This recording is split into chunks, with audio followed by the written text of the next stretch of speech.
yeah, so finding the big domino is actually doing things like getting published, speaking, being an author, getting media appearances. And so I all of a sudden stopped creating the freebies and the landing pages and the offers and the email sequences. I already had a crap ton of those going on. And I went on a mission to learn to be a better communicator, to speak, to be on stages, to speak, to have my own stage, to publish a book.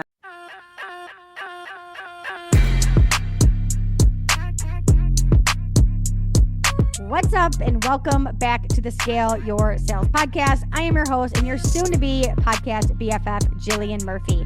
If you are absolutely exhausted of hearing the same podcast that only leaves you feeling motivated and just a bunch of fluff, well, you have absolutely landed on the right podcast today.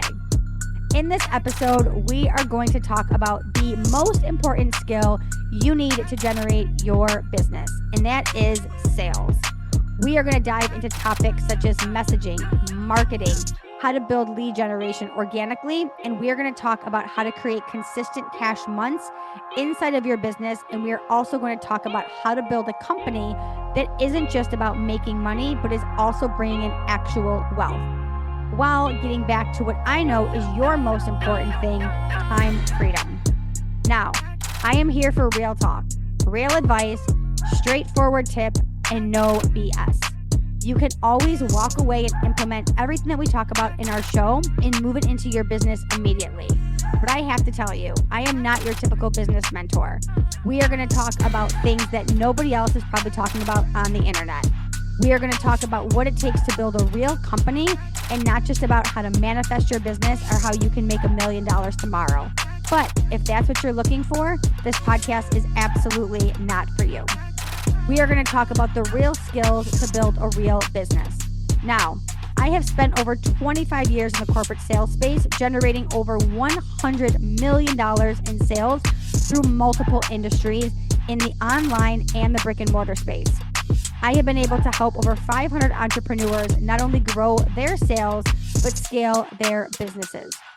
Several times per week, I'm going to bring you solo episodes, guest episodes, and even hot seat coaching so that you are able to scale your sales. Now, grab a pen and paper, your beverage of choice, and let's freaking go.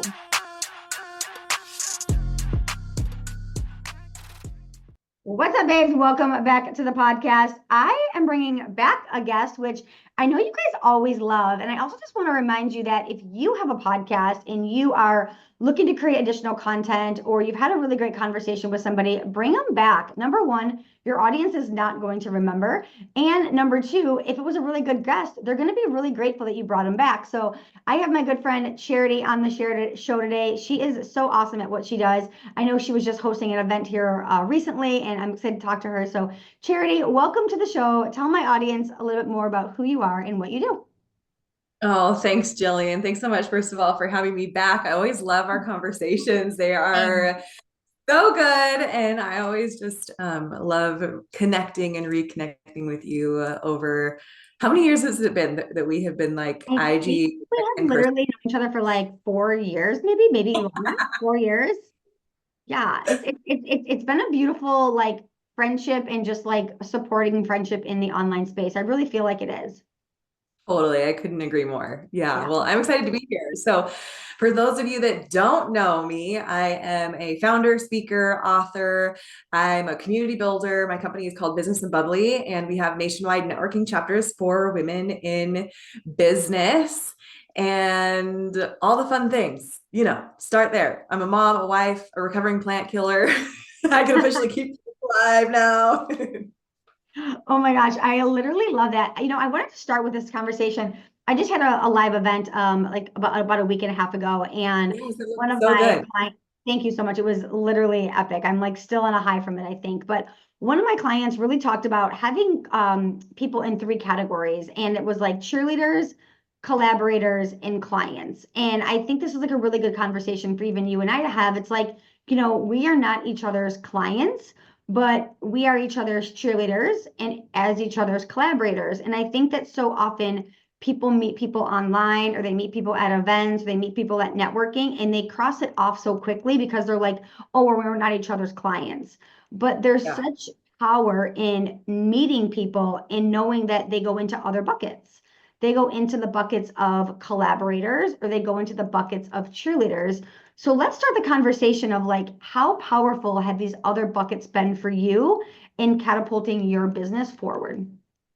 Yeah, well, I love this. And I think in like echoing what you're saying about the multiple buckets is that I think not a, I don't want to say rookie mistake because I feel like that sounds bad, but a beginner understanding or like a beginner mindset is that everyone has to be my client and everyone that I meet is they're just gonna like I'm gonna do business with and they're gonna buy from me and they're that type of thing. And it's like, no, as you actually grow in your business, as you get more clear on your ideal clients, as you start to understand the connections and community that you make and the actual importance of that, it's actually okay that you're going to have those different buckets. And will there be seasons where they cross over? Absolutely. Will there be seasons where some people are in one and not the other? Absolutely. That changes as we grow and ebb and flow. But the collaboration thing is one of my favorite buckets to be in with people because that to me is the rising tide that raises all ships. Do we need sales and customers? Absolutely. Do we need cheerleaders? Absolutely. Here's the thing though, in today's society, in times where there's turmoil, when the economy, when all the different things, I actually feel like we need more leaders than cheerleaders, first of all. So I'm just going to like drop that one.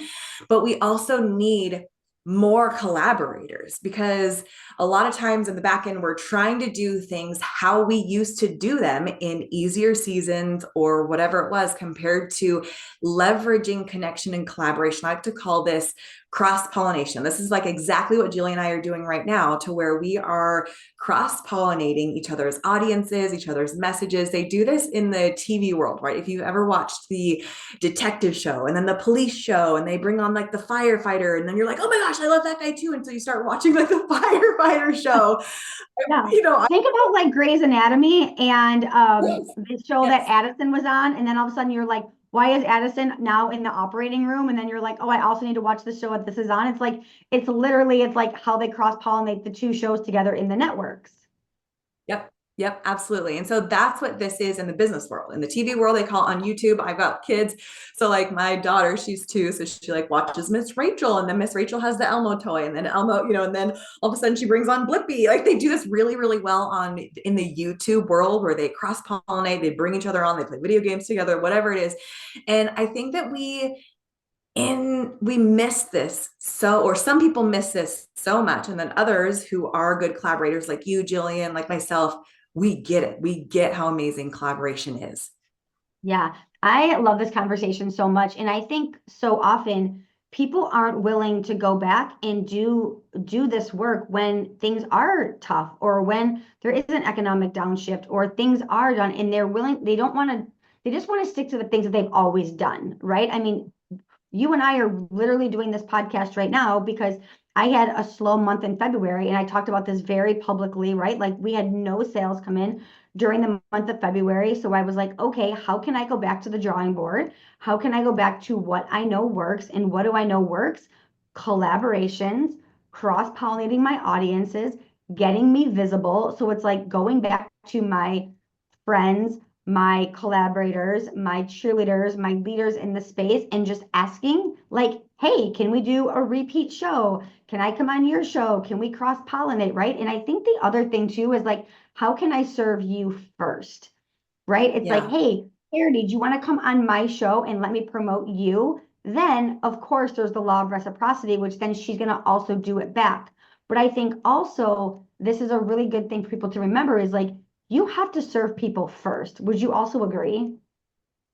Oh, for sure. That's one of the philosophies that I put. So I just recently published a book. It's called Connection Capital. And it's Tell us all about it. about Yeah, so it's all about building these connections. It's all about collaboration. It's all about how to ask better questions, how to have better conversations, but also make the connections for the long term, right? So like you and I, we have been connecting, supporting each other online, in person when, we've been in different events together, sending people, referrals behind the scenes, cheering each other on in the DMs. And that is like that connection capital that builds up over time. And that is, I think that people need to understand, oh, we got to play the long game. And like what you're saying, okay, who else can I go back to? Who else can I reconnect? What else can I nurture? How can I start this reciprocity thing? Or like pour some, it's almost like like if you're planting a garden and you need to pour a little bit more water on a certain plant or, for it to grow. It's like, oh yeah, I'm going to like nurture this connection a little bit more for it to grow. And when you can play that for the long game, you all of a sudden, 5 years down the road, 10 years down the road, 2 years down the road, whatever that looks like for you, those things they are literally the unfair advantage that will radically transform your business anytime you need to make an ask or anytime things are slow. And I mean, you already know this, so I'm preaching to the choir, but for those that you don't know, that's the secret. Yeah. Yeah, for those of you guys that don't know for sure, and for those of you guys that weren't at my Infinity Live event, I had Jeff Fenster there, who his entire business model is on relationship capital, and he literally talked about this. And one of the things he talked about was having a relationship bank. And I'm just going to use me and Charity as an example. Like, we are pouring into each other's banks right now. I'm pouring into her bank, she's pouring into mine, so that when I want to make a withdrawal, maybe it's in 6 months from now, maybe it's in 6 weeks from now, maybe it's in 6 weeks, maybe it's in 6 hours. I have put in enough into the bank that when I want to make a withdrawal, it's actually okay and it doesn't feel weird. But for a lot of you, you're making withdrawals from people and you're making asks, and you've actually never made deposits. And when you're not making deposits into people, then it feels really awkward when you actually make a withdrawal, right? So using Charity and me for an example, we've supported each other. We've shared business back and forth. I've sent her referrals. She sent referrals back and forth. I've had her on my show. She had on my show. So if I was to make an ask to her today, it doesn't feel weird. But if I had never done that and she was just someone I knew on the internet and I slid into her DMs and I was like, hey, Charity, I want to be on your podcast, it's going to feel ick. It's going to feel gross and it's going to feel disingenuous. I think yes, and there is a way to go about making an ask right, you have a podcast, I have a podcast, so I'm sure we like me, you probably get pitches all the time. All the time. Right? All the time. All the time. I can tell when someone is coming in to pitch to exploit for their own gain, or I can tell when someone else is pitching to serve. Mm-hmm. And when someone it pitches to serve, right? So they're making an ask, hey, I would love, if you're open to be on your podcast, XYZ, this is how I can serve your audience. I've done research. This would be a really great fit for them, that type of thing, compared to, hey, this is me and I'm just so amazing and you should have me on your show because I'm the ish. And like, there's a very, very big difference. So I am not opposed to people asking if there isn't relational capital, but if they have the heart and the intention to serve. Because there is something for me that I actually honor, like the platforms that I have, whether it's a stage, whether it's an Instagram account or followers or audience or community or podcast, whatever it is, I actually have built that so it's not the charity show, so that it does highlight other people in a way that serves others, right? And I'm sure for you having live events, it's like, oh, I can actually tell who believes that they are entitled to my stage compared to who are those that are there to serve. So if you want to get on my stage, you haven't ever even supported anything that I do or haven't even like gone to a group or anything like that, oh, like, sorry, I don't know who you are. You might be really, really amazing, but event hosts are actually being able to be way more picky about who gets on their stage, and who gets on my stage is who has connection capital with me, because I know you, like, trust you, and I know that you're coming with a heart to serve my audience. Yeah. How do you feel about people? And this is good. This is great for people who are listening to this show and maybe are pitching themselves for stages. But how do you feel about people who pitch you to be on your stage that have never served you or have never been to one of your events? I think it depends on the person. Okay. And because some of it is, as an event host, I have multiple things, obviously, that I have to think about, just like you do with your events. And sometimes it's, okay, what does this person bring to the table when they do get on my stage? Because honestly, there are a bazillion experts out there, and most people are saying the same exact thing. for the love of God, the same exact thing. And I can't even express that to I get pitches all the time, and it's like wah wah wah wah wah. Nobody's saying anything No one's different, saying anything anything different. original. Yeah. No, and it's like no, Yeah. like what actual value, what unique angle, what are you saying that is different from other people that they could just like not Google? Right. But also, as an event host, what value does a speaker bring to the table? Because it's no longer like, are you a bigger name that will help put butts in seats and fill the seats? Are you an expert that will also help come and host a roundtable and actually like really, really pour into my audience? Or do you think that you can just get on my stage and do your thing and get all the fun, fancy pictures and then never be involved again and serve my audience? So for our event, we just had our big Business and Bubbly conference, and I used a speaker again. So Annika, Pink Sparrow Social. She's huge on Instagram. But because she literally has the biggest heart to serve. Like she was in the room all day, connecting with people, like getting into their Instagrams, giving them feedback on their bios. And then she came and killed it on stage, offered so much value. We did a really fun mastermind afterwards.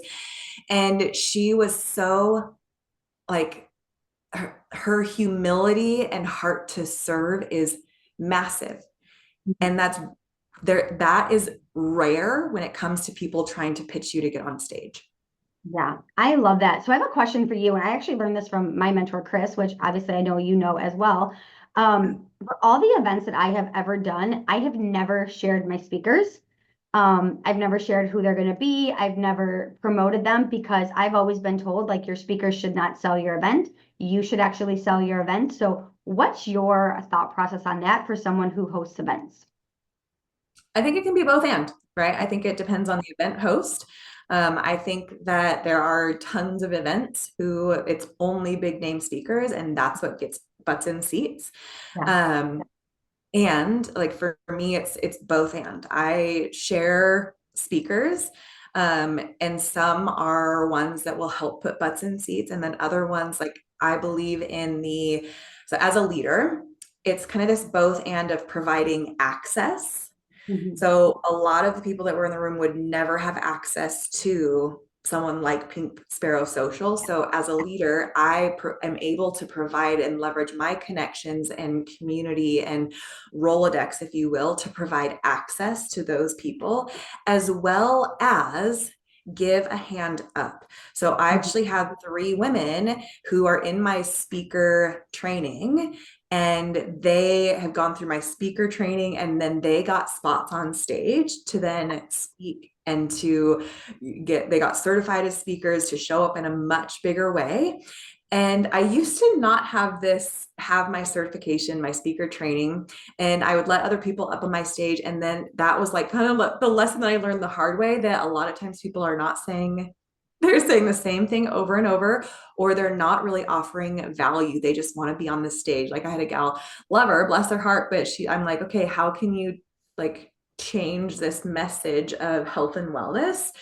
towards women in business? And she like kind of pitched it in a way, and then she got up there and she was like, yeah, rest and drink water. And I'm like, that provides no value for anyone No. on like, just like took up space Yeah. that is not offering value to anyone. So there is that truth that lives in tension. So as far as like sharing speakers, love it.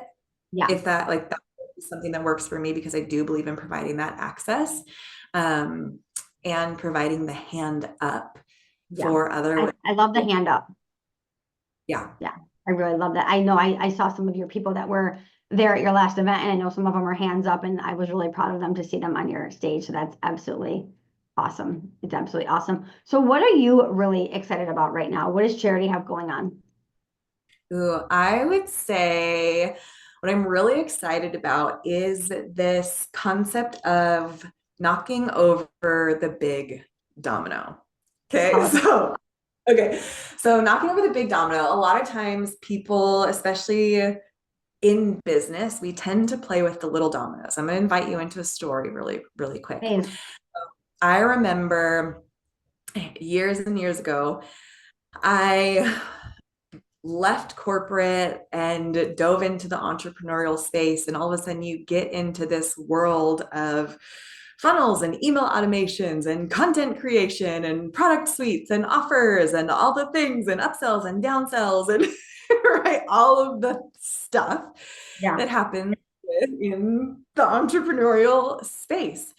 And I remember like, okay, to be like to stand out in my industry, to be seen as a leader, to like move from the middle of the pack to taking the lead, to finding that unique angle that I carry and to really stand out. I was like, okay, maybe it's the 6-figure launch, and maybe it's the X, this, and maybe it's that next, 7-figure funnel, and maybe it's the this or that or blah, blah, blah, right? All of these things. And I remember feeling, first of all, so overwhelmed because I was like, I had to learn so much. And then second of all, I felt like I just kept hitting up against this glass ceiling that I couldn't figure out. And I remember after another attempted 6-figure launch and kind of this product suite creation, I was feeling really, really overwhelmed, really defeated. I had tightness in my chest. I remember burying my hands in my desk that had a sea of how-to books and I'd been in all the masterminds and all of the strategies and all the things. And I felt so defeated. And all of a sudden I heard on the floor next to me this topple over of dominoes, like, and my son, who he was just a couple, maybe 3 or 4 at the time, he was playing with dominoes on the floor and he would stack them up, he would line them up. And then what he wanted to do was knock over the box that the dominoes came in. And all of it, like he would stack them up, line them up, and then he'd topple over the dominoes and boop, boop, boop, boop, boop, boop, boop, but the box would stay standing. Oh, okay. He would like try it again and line them all up again, and boop, knock it over and boop, boop, boop, boop, boop, boop, but the box would still stay up. And I watched him do this a few times to get really frustrated, what looked like feeling like I was feeling defeated. And I'm like, why do I feel like this is a picture of exactly what I'm experiencing in my business right now? And then as soon as I was like, okay, there's got to be a lesson in here. So I watched him and all of a sudden he got that aha moment. Like, the one where his eyes light up and something in his countenance changed. And it was that moment, right, where it clicks. And so I watched him and he started setting up everything like what he did before. Set up the big box and the domino, but instead of starting at the domino, he started at the box. Ooh. And he boom, clicked over the box and like everything went over, right? And all of a sudden, as soon as he did that, I was like, oh. And I remembered a training from one of my mentors, Russell Brunson, who he talked about that our job as entrepreneurs is to find the big domino. Yeah. And I actually just hired someone on Russell Brunson's team. I'm so excited about it. Nice. So finding the big domino is actually doing things like getting published, speaking, being an author, getting media appearances. And so I all of a sudden stopped creating the freebies and the landing pages and the offers and the email sequences. I already had a crap ton of those going on. And I went on a mission to learn to be a better communicator, to speak, to be on stages, to speak, to have my own stage, to publish a book. And that's why I went into, then I published my first book, Meant for More, Igniting Your Purpose in a World That Tries to Dim Your Light. I had a viral challenge that went all around the world, had impacted thousands of women's lives all over the world through, like speaking and podcasts and books and all this really fun stuff. And so I'm really, really passionate and excited to say, okay, what if you don't need to do another whatever Instagram carousel compared to showing up? Domino. Yes. As a speaker, as an author, like that will literally be what sets you apart. You want to pitch on stage, but none of your content shows that you are actually able to be on stage. Like the reason that I got to, when I pitched Chris and Lori Harder and Yeah. for the dinner series last year, the reason that they said yes and then got to like share stage with Dean Graciosi, all this amazing stuff, and speak to a room of incredible leaders was because I literally had been doing it for years and years, rep after rep after rep after rep for years. And my content showed it. They were confident. Chris even said, I am so confident that you are going to kill it because you literally have been doing this every single month, hundreds of times over the last few years. Yeah. And that's so That's interesting. like anybody And else. yeah, and it's so interesting because I'm actually getting ready to coach inside of his new program. And it's the exact same thing. He's like, there's nobody that I'm more confident in than you taking my hundreds of entrepreneurs and coaching them in this category because we know that you can do it because we've been watching you, we've been seeing you do it, you've been putting in the reps, and your content shows it. So just like Charity pitching them to get on stage, they knew that she could do it because they had been seeing her do the reps. Just like when I had a conversation with him in the mastermind and I was like, hey, when you're getting ready to look for coaches, like I want to put my name in the hat. And he was like, oh, your name's already picked. Like you don't even need to put your name in the hat. Like you are at the top of our list because we had already been doing the reps. So it's like, also know that right now you're doing the reps and people are watching. They are paying Yeah. attention, even if you don't even realize it right now. So I actually love that story. And I love that it's really a lesson for our listeners right now, too. Yeah. Yeah, no, for sure.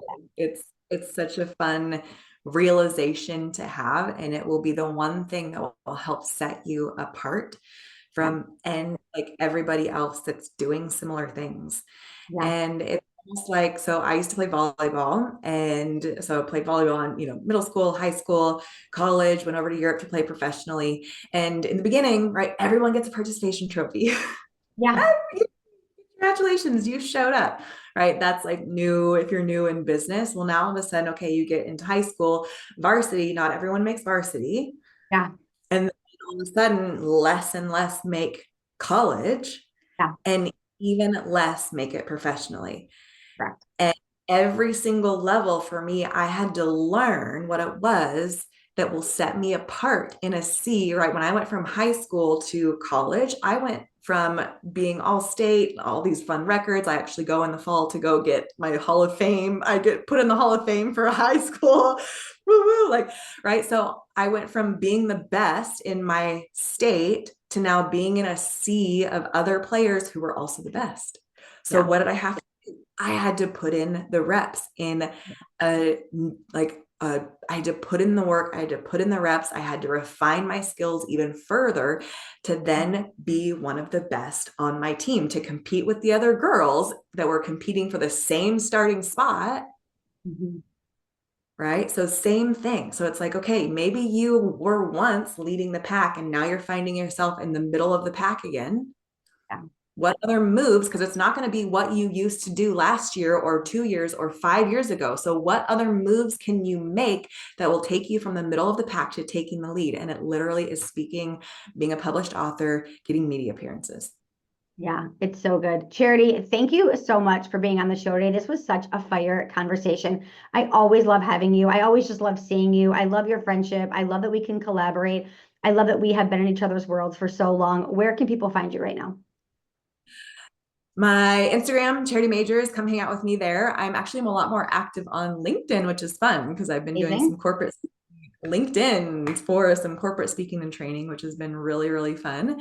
And businessandbubbly.com is all the fun places for community and getting connected with other women in business. So Jillian, thank you for having me. Of course, absolutely, Charity. Yeah. Fun. Thank you, Charity, so much for being here, and I will talk to you soon. Thank you so much for tuning into the Scale Your Sales podcast. If today's episode has you fired up, would you do me a huge favor and leave a review over on Apple or Spotify podcast? Or, of course, you can always take a screenshot and share it on your social media. That is the way we grow this show, and so that other people can absolutely learn how to grow their sales as well. I am on a mission to change the mindset of sales. I want people to freaking love sales because the reality is sales is the foundation of everything you do. It's how your business generates revenue consistently. So remember, keep showing up and being unapologetic about selling, because once you fall in love with selling, the sky is absolutely the limit. Until next time, happy selling, and my DMs are always open. I can't wait to get to know you better.